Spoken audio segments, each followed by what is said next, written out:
I'm David Shrier, professor of practice with Imperial College London and co-director of the Trusted AI Institute, and I'm happy to be on Voices of the Future.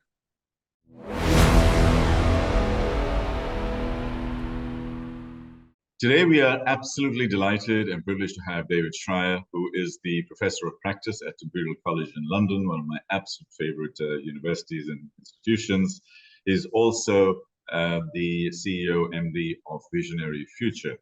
And I've known David for a few years, and we've crossed paths. And every time it is absolutely fascinating, the sort of things that David is doing.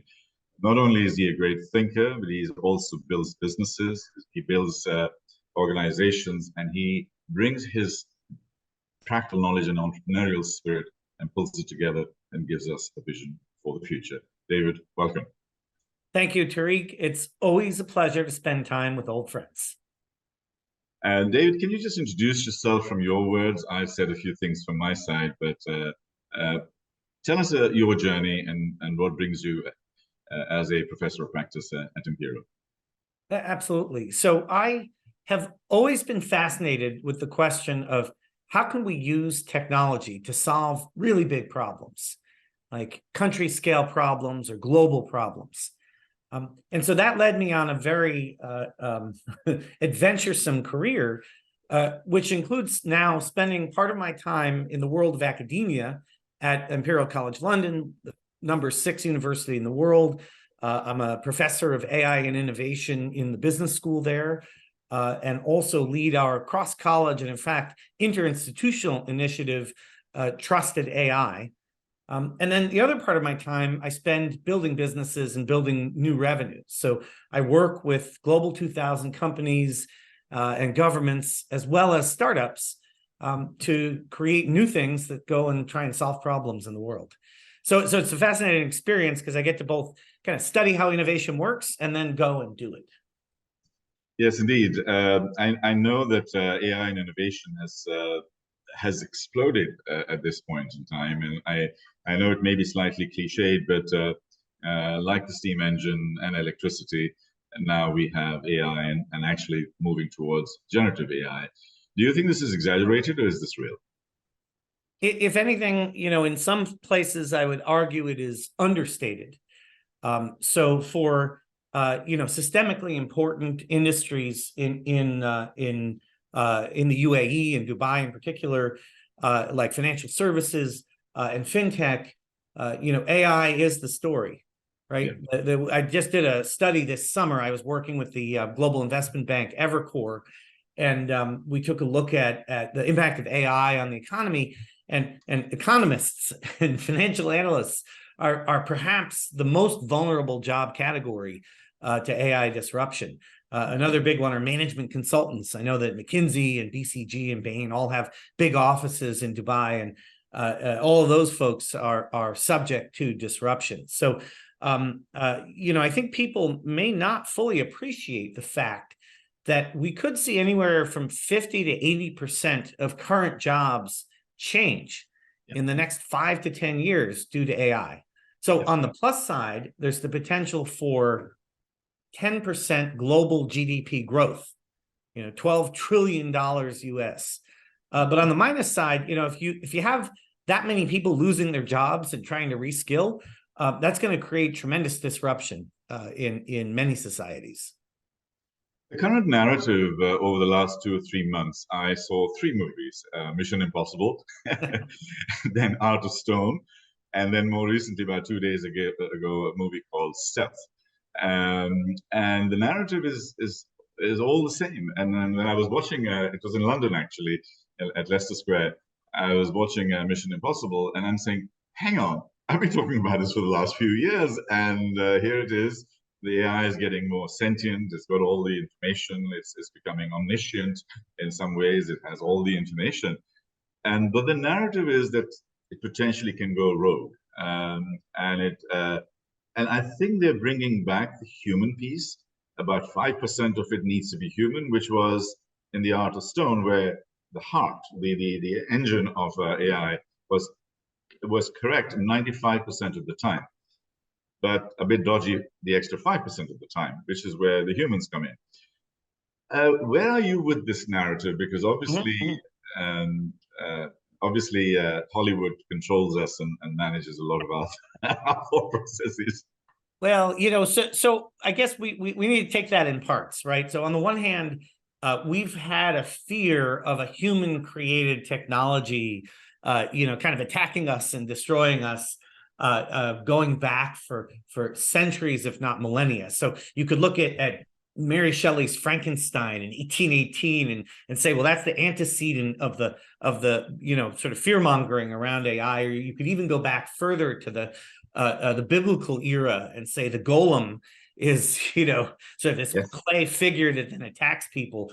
So we've been afraid of our creations for a long time, and media makes a lot of money out of fear.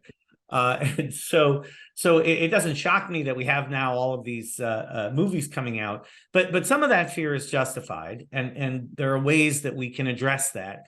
And so part of it is, we need a better framework for dealing with AI. This is, in fact, why we started the Trusted AI Institute. So we're looking at three major themes that we're pursuing. The first one is AI assurance, or AI systems assurance.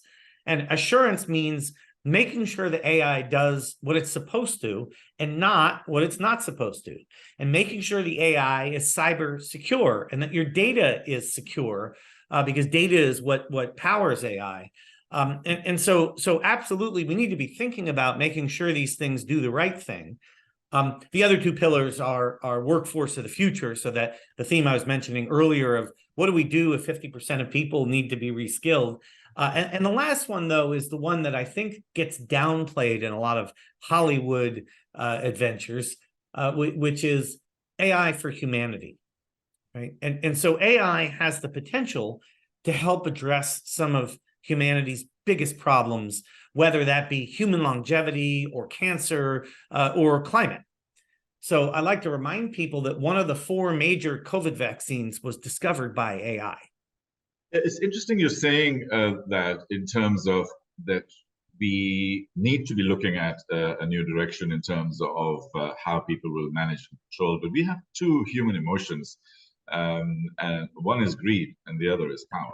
And and these two drivers, sadly and unfortunately, are so strong that as long as companies are making money using AI, what are the guardrails? What are the, I mean, what's stopping them from going completely haywire and doing exactly what a Mission Impossible is the narrative there? Yeah, I mean, so part of it is you alluded to this earlier, this idea of human in the loop AI, and that's how I think we both can maintain some control and also, frankly, some relevancy for humanity. The other is, as much as I am a free market capitalist, this is an area where we need government intervention. And so I was on the advisory committee for the EU AI Act. I talked to other governments about what they should do with respect to AI. And I do think this is a place where you can't just rely on the goodwill and good graces of private corporate interests. The government needs to intercede in order to make sure that we preserve the rights of kind of everybody in society. So that's sort of my answer. I mean, much as we would love to just sort of leave it to the Metas and the Googles of the world to figure it out, unfortunately, we have seen already that they can't be trusted to do that and protect humanity. So, AI is a human invented technology, and that means we get to decide what it does. And so we should decide that it does things that are good for society. There is, you talk about trusted AI, but I talk a lot about trust, ethics, and truth in my keynotes and presentations. Anyway, let's take a step back. There is a deficit of trust. There's a deficit of trust with institutions, with governments. You mentioned governments just now. And various other organizations, the World Bank, United Nations, who all of these institutions were built 18, 90 years ago for a problem 18, 90 years ago. And they don't seem to be equipped to be able to handle or even understand, let alone handle, even understand what are the modern requirements. I saw a Senate hearing in the United States. It was embarrassing, the kind of questions that they were asking. So I know that regulation always lags innovation. That's normal, and we can catch up.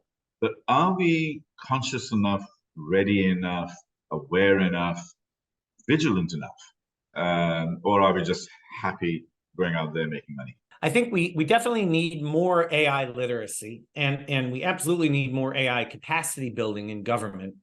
And so I spend a fair amount of my time helping government officials understand the technology better so that they can help us manage it better. Yeah. The deficit of trust, interestingly enough, is partly a byproduct of unregulated AI. So you can trace the sort of fragmentation of society and the loss of trust in institutions directly to the rise of social media, which is powered by AI. Basically, we lose the common center. So it used to be that for critical issues, people had to kind of come together around the middle. But what social media purveyors discovered is that if someone agrees with you, you feel good. You get a little burst of dopamine in your brain, and so you click more. Yep. And so they start to surround you with posts and images and likes and things of people who agree with you. And so that tends to make you drift more and more extreme towards people who extremely agree with you. And so when that happens to everybody, that pulls us apart from the center. So it's this AI mediated social media that has been responsible for a lot of the kind of degradation of modern institutions. So we would behoove ourselves to do a better job of managing those entities, but also we just need an awareness that it's happening, right? So I am very concerned with the impact of AI on society in dimensions like the public discourse. One of the key elements, and then we'll move on to some of the other areas, and that is ethics. Ethics in AI, morality, whose morality and whose ethics. Yes. How do we define that? That is the question. Whose ethics? Yeah. But are they, in the discourse, and you're looking at the European Union and various other government bodies, is there any kind of even 80% common ground in terms of what is ethical AI? And are we writing an ethics manifesto, not just for AI, but also for robotics, for machine learning? Every movie, every conversation we're having is about robots to kill. I mean, why can't we have robots that go and farm and go and do stuff? I know we do, right? I mean, we have robots that do that. But even so, I mean, where do we have at least an 80% overlap in terms of what is ethics? So the answer is yes and no. I mean, first and foremost, one of the principles to think about when you're thinking about how sort of AI regulation and AI controls will be put in place is they're going to be local norms, right? So what is acceptable and desired in Dubai might look different than what's acceptable and desired in Shanghai or in Des Moines, Iowa. And so these are all going to look somewhat different. And so in some senses, there are going to be commonalities. And this is where the idea of standards becomes helpful. But in other instances, they're going to be adapted to local norms. All that said, in let's say 40 or 50 countries that kind of share a common heritage in sort of Europe and North America, South America, you can extract 5 or 6 common principles about ethics that kind of everyone can agree on. And it's not surprising for me to say that when you consider that a lot of those countries are derived from a Greco-Roman tradition of philosophy, which informs ethics. Similarly, in the MENA region, you may find that ethics that are built off of the foundations of the Quran will be more widely accepted than trying to impose external values on the region. So it's just critically important to remember that local norms are important, and we are all human beings, and so there are ways that we can promote standards that can let us do things on a more global level. You have the privilege of being around a lot of young people, and privilege, or is it a challenge because a lot of them are coming through, the Gen Z particularly, and a lot of your students would be in that generation. How are they different? How are they adopting AI? How do they see, what is their view of the world, their view of innovation, and their role in it? There's a lot that's been written about Gen Z or Gen Zero. But I tend to find that working with these, in my case, 25, 26-year-olds, tends to give me a lot of hope. These are people who are digital natives, sure. They grew up with these technologies. If you look at usage of ChatGPT, 70% of the users are Gen Z, right? As opposed to my generation, And so they're very technologically conversant and believe that they can have impact on the world, at least the ones that I talk to. Right now, bear in mind, I work with grad students who are going to get an MBA or an MSc in computing or an MSc in AI or something, because they want to go do something. So there is some self-selection, but still, these are people from a fairly diverse range of backgrounds, and they give me hope. They have grand ideas about what they can do, particularly through things like entrepreneurship, in order to create new experiences, to solve big problems, to improve what it's like for people in countries all over the world.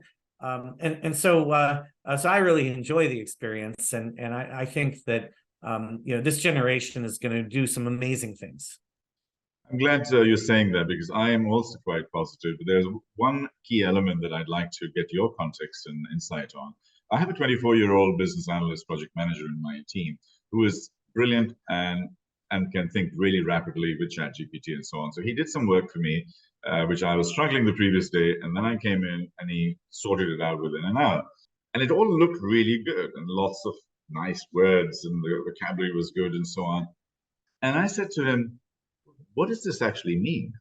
I mean, because if you put a lot of text in there and nice long words and good vocabulary, you start losing context. You start losing that understanding of what it really and truly means. My thesis on this one is, are they ready to ask sufficient amount of questions, or they seem to be in a hurry? They seem to want to complete things. You and I can provide context, wisdom, depth, philosophy, support, and stuff, and they can provide speed and digital nativity, etc. I think this is a partnership here. What are your thoughts on that? Because I have brought in and created youth boards with main boards. So the shadow youth boards coming together. We've got a couple of these going on at this moment in time. So what are your thoughts in terms of that partnership? Well, I mean, so I've been studying how people make new things, how people drive innovation for almost 25 years, and so it's not quite enough to see 3 generations, but let's say 1.5 generations, if not 2, including my own.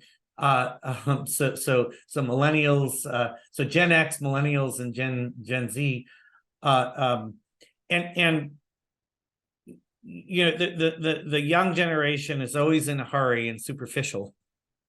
And then with the benefit of time, there's a little bit of maturing and the recognition that fast does not necessarily mean effective, and that perhaps a little bit of wisdom can modulate or moderate the speed and produce a better outcome. So yeah, I mean, I do believe in multi-generational dialogue. I do think it's important, because on the flip side, I think older generations can tend to be a little too complacent, a little too comfortable with how things are, or doing things because, well, that's the way we did them when I was young. And that can lead to a slowdown of necessary change, right? So there's it's a wonderful expression from Max Planck, the physicist, who said, innovation happens one funeral at a time. So I'm hoping we can change a little faster than that, but that is the, kind of an important idea to bear in mind if you're worried that the young generation is moving too fast. I worry the old generation is moving too slow. And particularly now, because the pace of change has increased to the point where we're starting to come up with new words to describe it. So all technology innovation tends to follow what are known as sigmoidal curves or S curves, the S curve of growth.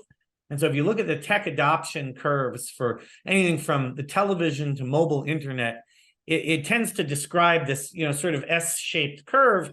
And a few people start using something, and then more and more, and then suddenly a lot of people use it. And that's great. But with very recent developments, whether it's TikTok or it's ChatGPT or Threads, these are things that the curve was really a straight line up. It happened so fast to go from 0 to 100 million users that people are still trying to figure out what happened. And this has profound implications for business. It has profound implications for government policy and for society. So a couple of points, and I've got three areas to just quickly wrap our heads around. The first is going to be around Dubai and this region and what's happening around here in terms of AI, in terms of innovation, and your thoughts and views on that. The second would be the message that we are going to leave for our children, and as we look into the future, and third is your business in and around trusted AI, and what are your aspirations on that? So those are just three quick questions that I have in the back of my mind. What I look at when I'm talking to boards and C-level, and I dare say you have the same thing, is I call it a corporate and personal immune system. So anything coming from outside, our antibodies go and block it. So the answer starts with a no, can't do it, it's too expensive, etc., etc. So the immune system diffusion and suppression, my youth boards are as a classic example, and others. What are the kinds of immune system suppressants can we have to make space for AI innovation and some of the speed of change coming in?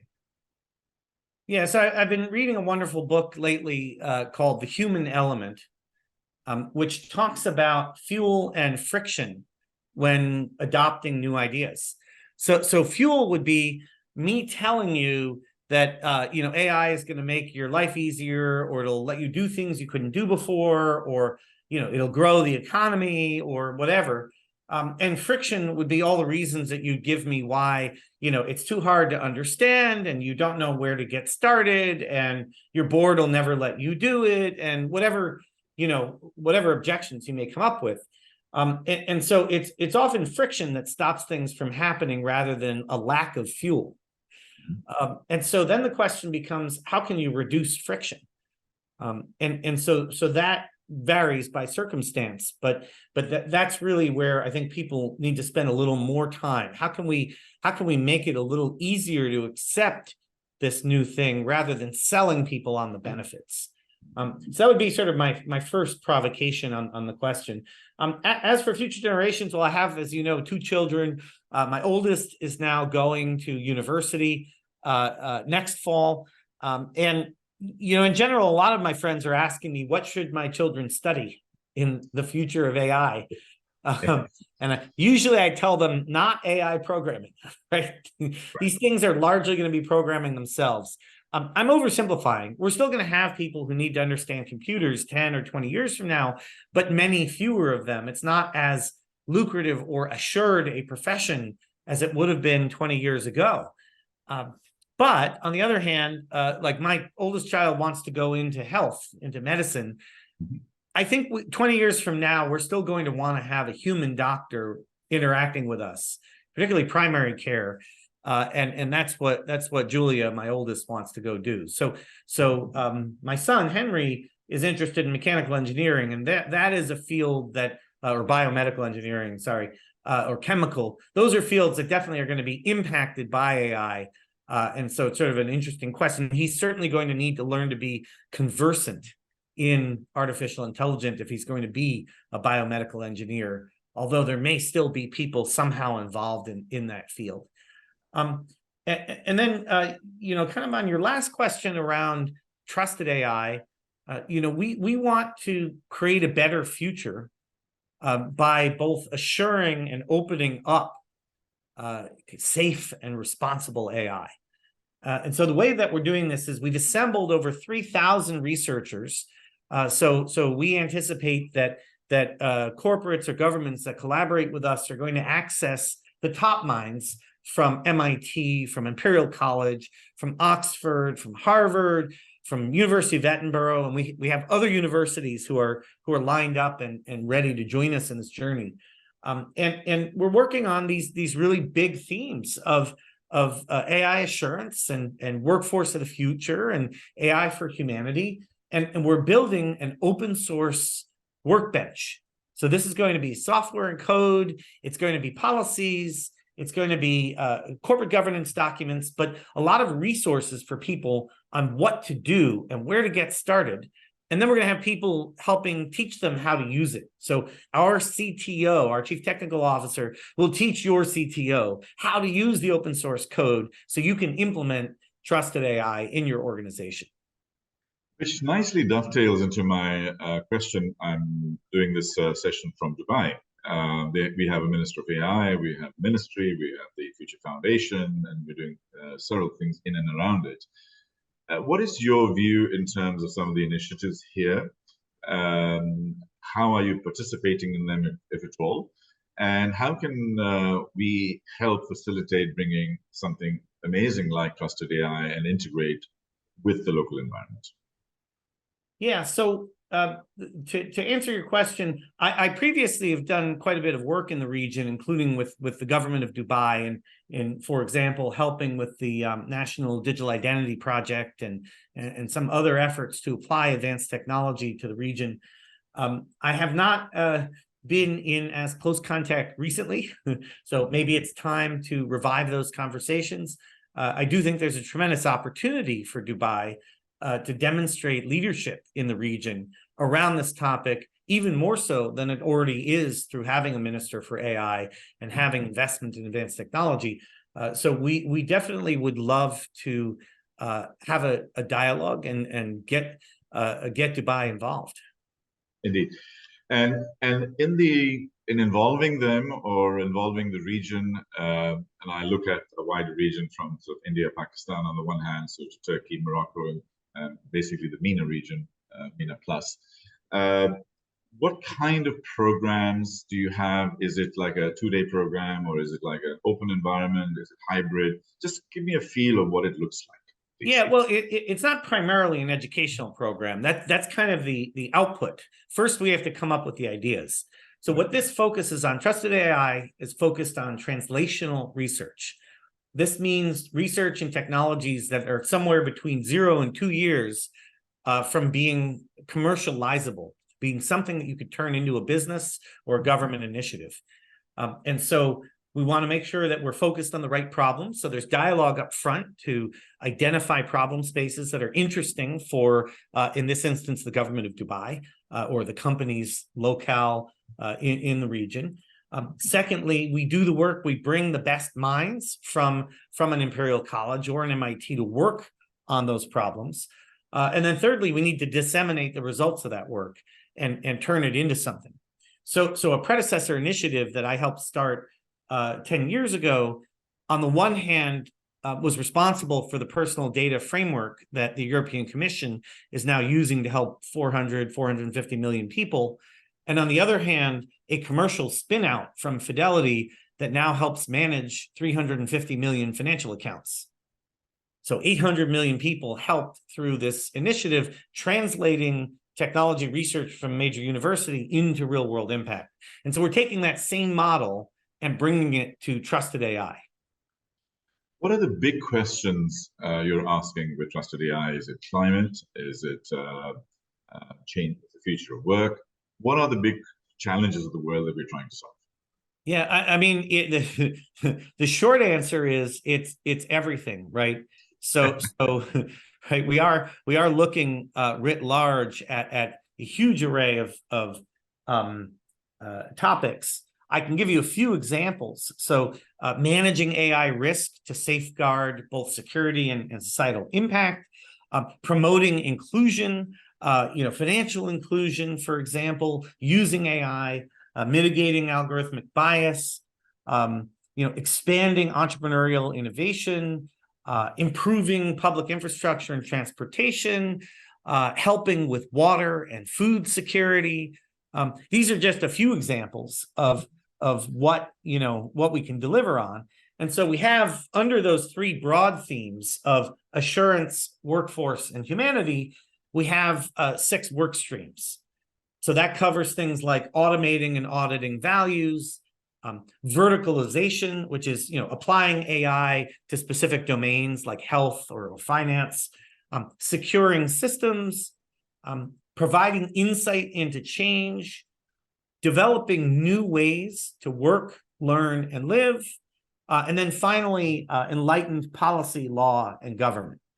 So those are the 6 major work streams underneath the 3 themes.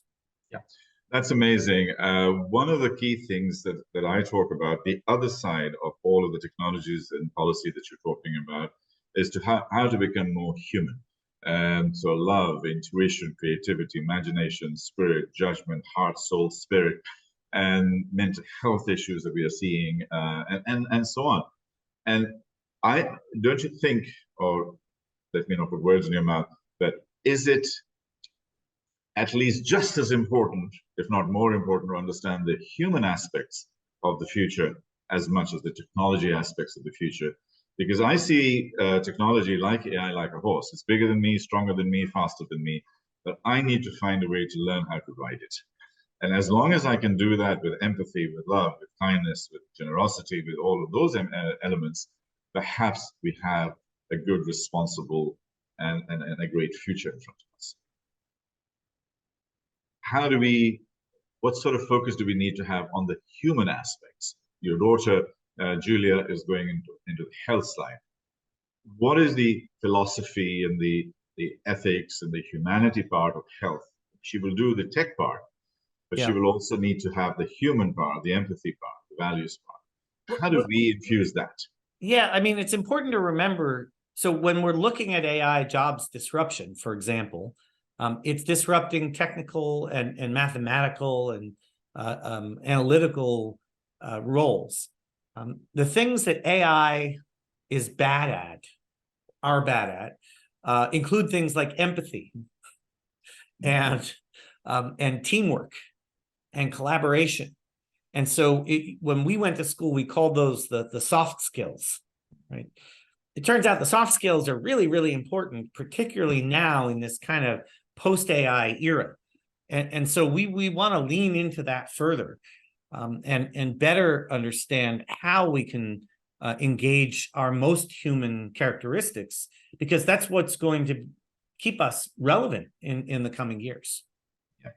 The movie Stealth, which was a stealth bomber, and I think you should watch it, because towards the end, it was really all about ethics and about the fact that the AI, machine actually learned from the absolutely brilliant but slightly rebellious captain of the other plane, and who kept on breaking rules, but he knew where his judgment stopped. While the stealth plane was basically saying, hang on, I learned from you, so I'm not going to listen to you anymore, and I am actually going to go and bomb this place, because it doesn't have that conscience. And I think it was a very interesting question, and I was looking at it through that lens. But to bring this thing to an end, and you've been very generous with your time, David, is where do we go from here? If you left a message in a bottle, and we pick it up in 2030 or 2035 or something, what will it say? What do you anticipate today as advice to us, and a reflection as we go into the future? Because you are a true voice of the future. That's why you are on this platform. So I would love to have that voice from you, and then we can amplify that. My message is embrace creativity, look to each other for what we can do collectively to bring the very best out of humanity. And AI will be merely an assistant or a helper in that journey. Thank you for that. And a final message for parents on the one side as one stakeholder group, because they are in total panic, and I see a lot of them. And the other are business leaders who are in their 50s and 60s. They're also in total panic. I mean, they're in a headlight moment. The AI is the headlight. And what is your final advice to them? Should they be hopeful? Should they be scared? Should they learn? Should they go and take a coding class? Or should they just ignore this and just go and learn how to dance and play music? No, look, I think it's important to understand how to work with digital assistants, how to work with these things. You can't just stick your head in the sand and hope it'll pass you by. So we absolutely need to learn, this year, prompt engineering. I mean, the joke is English is the hot programming language of 2023. But we want to sort of understand how to get the most out of these things. But also embrace critical thinking, embrace creativity, embrace empathy and emotional skills. And these will serve us in good stead in this time of change and transition.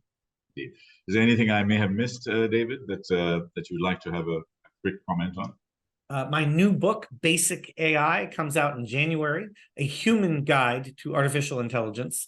And that's available for pre-order now on Amazon. David, it's as usual. It's been an absolute pleasure, privilege. And your eclectic knowledge of all things and how you connect the dots is outstanding. So thank you for that.